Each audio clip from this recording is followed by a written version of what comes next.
এভাবে আন্টি আর আন্টির মেয়ের সাথে প্রতিদিন কথা বলে। এখন আর তেমন আমাকে একটা মেসেজ দেয় না।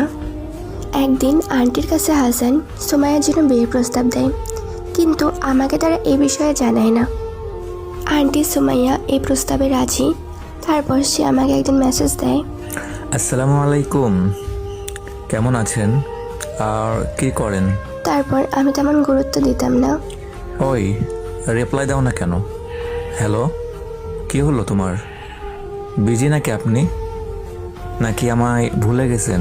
না, ভুলবো কেন, একটু পড়তেছি। ও আচ্ছা, ভালো।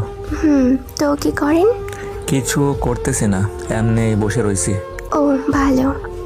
তো আপনার বাসার সবাই কেমন আছে?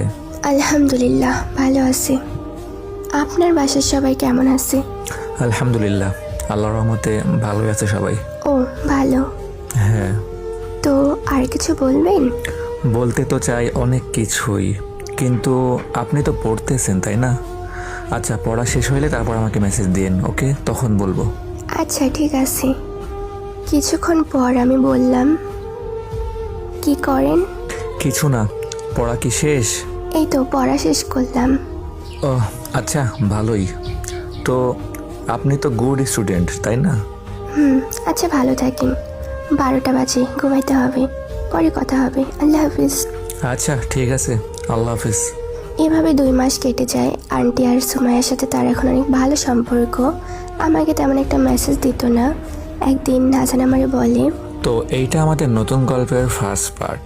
যদি সেকেন্ড পার্ট দেখতে চান তাহলে আমাদের গেমিং উইথ হাসান পেজটি ফলো করে রাখেন, আর আমাদের এই ভিডিওটা বেশি বেশি শেয়ার অ্যান্ড কমেন্ট সেকশনে বলেন ভাইয়া পার্ট 2 দেন। আমরা খুব শীঘ্রই পার্ট 2 নিয়ে চলে আসব। তো সবাই ভালো থাকবেন, সুস্থ থাকবেন। আল্লাহ হাফিজ গাইস, আসসালামু আলাইকুম।